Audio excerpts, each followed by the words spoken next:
बिस्मिल्लाहिर्रहमानिर्रहीम। Raja Mohammad Atif Khan, Islamabad pro marketing private limited.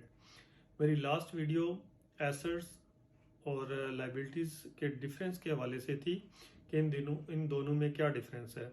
तो आज जस्ट मैं इतना बताऊंगा कि एसेट्स और लाइबिलिटीज़ में डिफरेंस क्या है। अब एसेट जो है वो सिंपल ये है कि आपने सिंपल याद रखना है कि एसेट जो है जिससे ऐसी चीज़ें जिनसे आपको इनकम आ रही होती है वो एसेट्स होते हैं, और जिनसे आपके पैसे जा रहे होते हैं वो चीज़ें जो है वो आपकी लाइबिलिटीज़ होती हैं। ठीक है, अब इन दोनों का जो तल्लक है वो किससे है? इनकम से।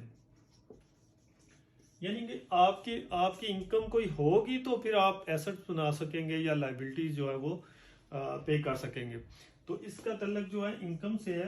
अब इनकम जब हम यूजुअली देखते हैं कि मैं सोचता हूँ कि इनकम मेरी है, चाहे वो 10,000 है, 50,000 है या 1 लाख है, तो फौरन मेरे माइंड में क्या ख्याल आता है कि मेरे एक्सपेंस कितने हैं, मेरे डेली के या मंथली जो है मेरे एक्सपेंस कितने हैं। तो इनकम जो भी हो उसमें मेरा यूजुअली लोगों का भी ये होता है कि उसके बाद जो है एक्सपेंस कितने हैं।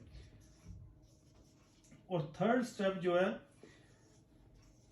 जो होता है वो होता है सेविंग। यानी जो एक्सपेंसेस हो जाते हैं उसके बाद जो अमाउंट बचती है, जो पैसे बचते हैं वो हमारी सेविंग होती है। लेकिन एक्चुअली होना क्या चाहिए?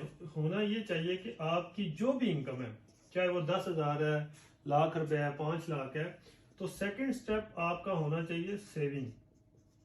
ठीक है, और थर्ड स्टेप जो है वो आपके एक्सपेंस होने चाहिए। यानी कि सबसे पहले अब जो भी इनकम है आपकी, आपने माइंड में रखना है कि उसमें से मैंने सेविंग करनी है।